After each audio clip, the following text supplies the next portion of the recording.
Hey everybody, welcome back to the channel. We are already in spring of 2024, and in this video we're going to be discussing some of the most interesting things that have happened as of late in the watch world. But before we get into it, as always, please remember to like, comment, and subscribe. Anything you can do to help us grow the channel if you like this content, and if you're looking to buy or sell your vintage and sometimes modern watch, give us a shout on mentawatches.com. For the first item of news, this actually happened a couple days ago and it caught me by surprise, but 10 people sent me the article, most people from my family actually.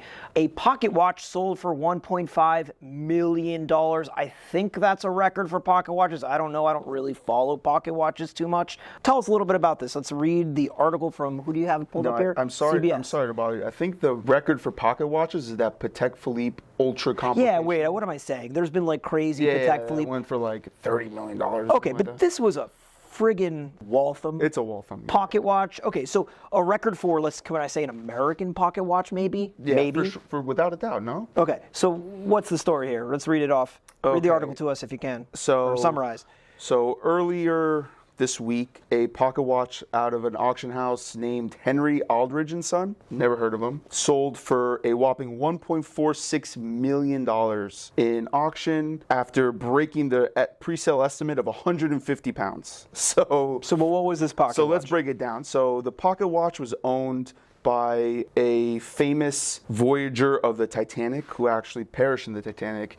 He's known to be... So not in that like ship that went down a couple months ago or last year? No. That's not in the Porsche ship either. No, I'm talking about the bubble that went down. Oh, the bubble? No. What was it called? Jesus Christ. Although, if he lived in today's age, he could have been in the bubble, though. Jesus. No, his name was... John Jacob Astor IV's 14-karat gold Waltham pocket watch, shattering, like you said, the auctioneer's pre-sale estimate of 150,000 pounds. So we have a solid gold 14-karat Waltham American-made pocket watch that was sold for almost $1.5 million. That was owned by, what was he, like a financier or something?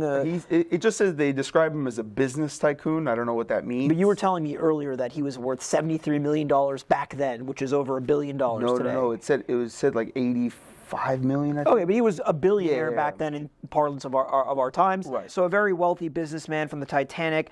I read a little bit of the article. It was absolutely great. He walked up to the lifeboats with his wife and daughter, and they said, obviously, women and children first. And so what did he do? He lit a cigarette, smoked his cigarette while hanging out with some famous author who was also aboard the Titanic, threw out the cigarette, threw his gloves to his wife and said, I guess I'll see you later. So he's tragically perished in the Titanic. His pocket watch survived the whole ordeal. It was gifted to somebody by the family, outside of the family, made its way back, went into restoration, and now is auctioned off for $1.5 million. I don't know what the takeaway is here. I guess it's, this results a combination of historical artifact. People who are crazy about the Titanic, obviously some, watch culture in there. But I doubt a watch collector even bought this pocket watch. It was probably, a historical artifact collector, maybe a museum. I think it's cool, though. I think it's interesting that something from the Titanic, this has to be the most expensive thing on the Titanic that's ever sold. Maybe not. I know that a while ago, Romain Jerome made several watches from... Now defunct Romain Jerome. They sunk like the Titanic. Made watches from the iron extracted from the Titanic crash. Right. But they didn't sell for $1.5 million. No, I mean, I remember seeing those for like $5,000. Okay. Back in the day. Yeah, I mean, listen, I'm sure there's been some very expensive artifacts that have sold in the Titanic, but this one obviously is near and dear to our hearts as watch fans. I thought it was a cool result. Speaking of cool results, I guess the other watch-related auction news that has happened in recent memory is Monaco Legend Group and Sotheby's both setting world records with wristwatches. Monaco Legend Group sold off a Rolex split seconds chronograph reference 4113 from 1942. This watch was made in 12 pieces. It was a 44mm steel split seconds chronograph, the only one that Rolex has ever produced with a value 55 movement. The dozen that were made have been sold off and auctioned over the years. I think the highest result before this was around $2.5 million. This one sold for, I think, 3.3 million euro to round up or down. So I want to say around 3.8 if my conversion's correct off the top of my head. I don't know, could be wrong. Either way, shattering the last record. And then a couple weeks ago, as we discussed in our last week's video, Hong Kong Sotheby's sale sold a reference 2526 Patek Calatrava in yellow gold. It was the first produced 2526 and it sold for 730,000 US dollars, breaking a record of the 2526 in platinum retailed by Tiffany & Co., which was sold by Heritage Auction in 2018, a watch that I remember very, very well because I was supposed to buy it privately before the auction. Obviously didn't pan out. That is a record for the reference 2526, and we have a record for the reference 4113 Rolex. I think it is just another sign that very special, rare, amazing, hard to get, exclusive vintage pieces are always going to command a premium. I don't think it's the last time we're going to see records set for any crazy rare reference or rare model.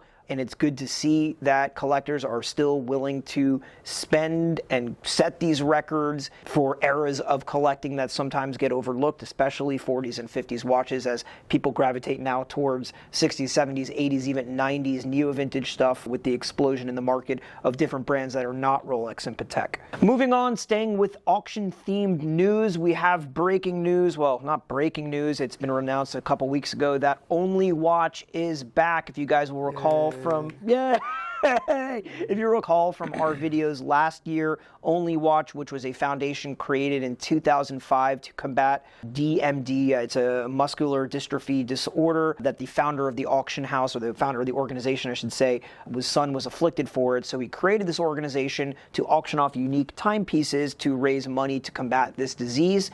Last year, they came under fire by a couple of collectors, one being a super journalist, Periscope, and another being Super Collector, Santa Laura on Instagram, for their lack of disclosure and lack of financial audits that were done on the company. They were raising questions as to where the money was going, how it was properly allocated, or whether it was properly allocated, and a lot of questions that were raised that were not properly answered, which forced Only Watch to pause their auction of last year, and they've announced that they are going to reintroduce the auction in this year in May after having done a somewhat of a formal audit. I'm not a financial guy.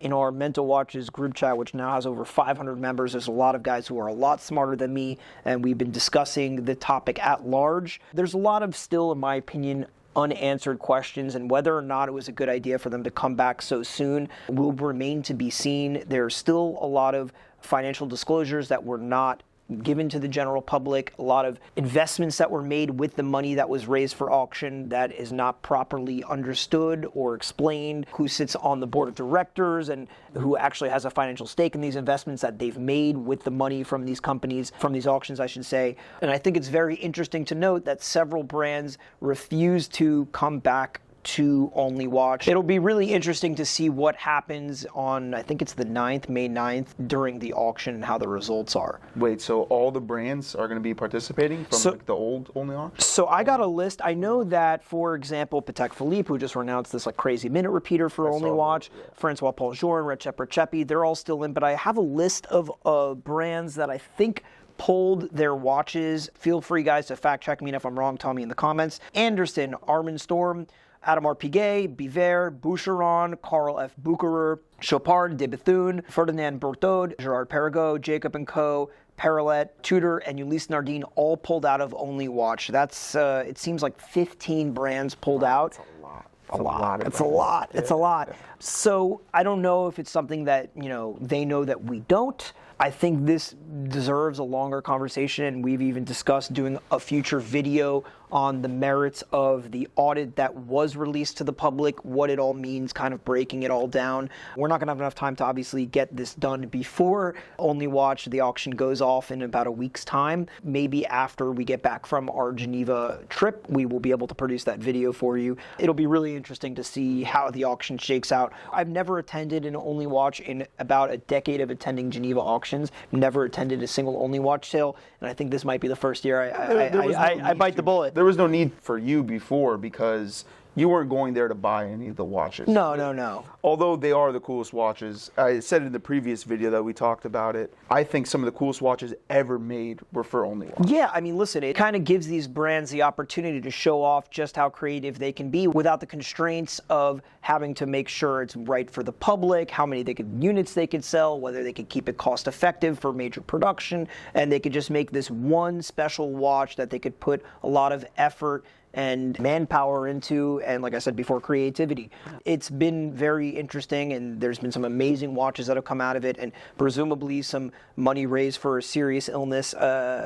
Again, it'll be interesting to see and break down exactly what these audits show and exactly where this money went. I know, for example, in the chat group we were discussing that the FDA in the United States has already approved a drug that is combating this disease, so the money that they're spending on future research to combat it over in Europe with this organization may not be prudent. But hopefully we'll break that all down for you guys in a future video. I'm going to have to call on some other people to help me out because I don't understand the science behind it and I don't understand all the finance and investing behind it. But hopefully we can get that organized for you. But moving away from auction topics, a couple interesting items that we found that came out of the Watches and Wonders of the past month or so news was, for me, the Bulgari Octafinissimo releasing yet again the world's thinnest watch, and also the introduction of Patek Philippe's Ladies Aquanaut, which is 38 millimeters, so ladies, but anyways, in a quartz movement. So let's start with the Bulgari, the Octafinissimo, again now beating Richard Mille by 0.05 millimeters for the thinnest watch. It really begs to the question, how thin is too thin? Right, that's what I want to know. At some point, are you just going to be wearing a piece of paper on your wrist? I mean, at this point, it's basically like wearing a paper. Yeah, I mean, listen, I love watches and what they represent for the technical marvels that we as human beings have engineered. You know, I've never had an engineering brain or the creative brain, so I've always admired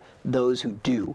And the fact that the watches that we're wearing on our wrists were created, especially vintage ones, created entirely by human ingenuity, especially in a world of increasing AI and technology where everything can be done on a computer now. It's really great to take a step back and appreciate what we as humans did. And this is certainly no different than that, although I'm assuming this movement was created and the case construction was created with 3D rendering tools on a computer. That being said, the fact that they were still able to accomplish this is a feat in and of itself. But like you said, when does it stop? I think at this point it's more of a marketing tool than anything. Yeah. I don't think that, you know, nobody else is Nobody needs this. Nobody else is going to be wanting a thinner watch. I remember in, I want to say 2017 or 2016 when they did the Watches and Wonders, the first Watches and Wonders in Miami in Design District, and they had the original Octafinissimo, the first one, the first world record watch. Right. And I put that watch on, and the lady said to me, she said, listen, like, don't put it on too tight because it could bend. I said, so how are you going to sell? Like, how are you going to sell this to the public if you can't even put on the demo? Not only that, you need a goddamn like special instrument just to set the time, just to like, you know, control the watch. None of it makes any sense. They're making 20 of them that are like 530 grand. These are not real world watches. Like you said, 500 grand? 530 grand. Yeah. I didn't know that. Yeah. That's crazy. So just buy yourself a regular Octo. It's great that they did this. I'm sure next year Richard Mille will come out with something that's even thinner, and then it'll just keep going down the line until like there's not even really a watch. It's just maybe like an NFT on your wrist of a watch, and that's the thinnest. I don't know, man. I don't. Yeah, it's a hologram. I don't know where this stops. I don't know why we need it. It's cool, but yeah. Other brand news. I thought it was really interesting. For me, the thing that nobody's talking about is that Patek Philippe came out with an Aquanaut, a 38 millimeter watch. Their steel ones are starting at $22,000, but it was made with a quartz movement. What was the last Patek Philippe that came out with a quartz? Do you know the answer? Sure. I don't know the answer to that question. Maybe an ellipse, like a lady's ellipse. Right. You know, it's been a while. I think it's an interesting sign of the times that they're willing to do this and make a more approachable watch that could be consumed by the masses. I think they're highly motivated and inspired by the massive success of the Elegante by Francois-Paul Journe. Yeah. The fact that Francois-Paul Journe was able to come out with a ladies' quartz watch that obviously then got a huge admiration from men as well, that was a commercial absolute success in a world of has to be hot horology, mechanical watches, that they could produce in a modern era status quo a quartz watch and it'd be so popular. The Elegante is a little different though because it's a little bit more technical. Right. It's got more features than your regular quartz watch. Like it'll stop on its own, it'll reset on its own when you're not using it. I'm not sure if Patek has those same features, but I'm sure it's finished to the highest degrees. Right. Yeah.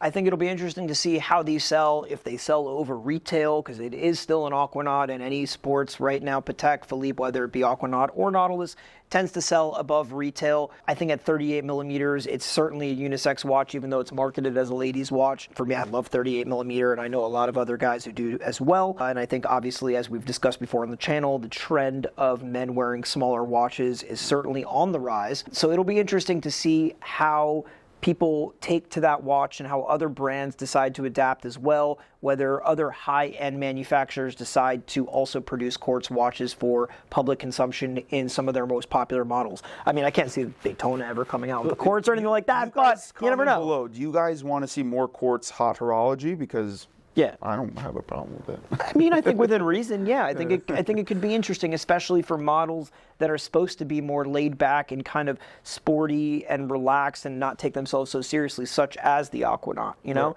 the Aquanaut used to be the watch that it's like, oh well, you know, you don't want to wear a Nautilus because it's too much. You wear the Aquanaut that no one cared about Or before. frankly, you couldn't afford Nautilus, so you bought the Right, Aquanaut. You couldn't afford the Nautilus, so you bought an Aquanaut. So, and sticking with brand news, I guess so to speak, the other thing that has happened in recent time, which in the past couple weeks that I learned about at least, was the announcement by Cartier. I don't even know if they announced it, but I heard about it, that they are increasing prices across the board. I know other brands are doing this as well. I know a lot of the tank color dial tanks, the steel quartz tanks, they were delivered to boutiques with like a 30% increase in price, and they've announced, I think, a 30% increase across the board in all of their wristwatches.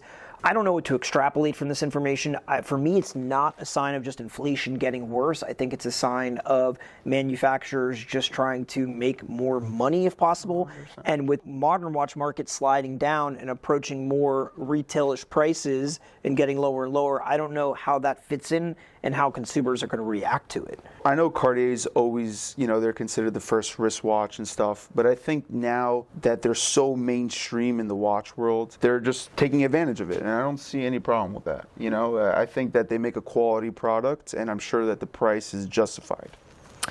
I mean, I think the market dictates whatever the price should be. So if they see a sharp decline in sales because of the increase in prices, we'll know right away that obviously the consumer doesn't value their product as much as they do. But I think it is strongly related to the public push and demand for Cartier watches in the marketplace right now, be it modern or vintage. Right now, Cartier is on an absolutely tear. They are so hot right now. That Hansel's so hot right now. Go to a Cartier store and try to get a regular Santos Dumont. Yeah. It's not as easy as you expected. No, absolutely not. Any of the more popular models, Centres, you know, tanks, certain Benoit. stuff like that. Try to get a Cartier Benoit right now. For your wife, yeah, exactly. Impossible to get. Yeah. They might let you order it, but it's going to take some time. So we'll see how that goes, and I'm going to curious to see how other brands react to this and whether they decide to increase prices. I think AP did recently as well, and I think Rolex did. Rolex did 2 times in like the past 5 years. Yeah. So.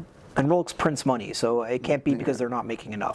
It might even be 3 times, but I know for certain it was 2 times in the past 5 years. Yeah. Well, that's all we got for recent watch news. We are off to Geneva this weekend. Hopefully we'll be able to get some amazing footage for you guys to enjoy in the future. As always, thanks so much for watching, and we'll see you guys in the next one. Bye.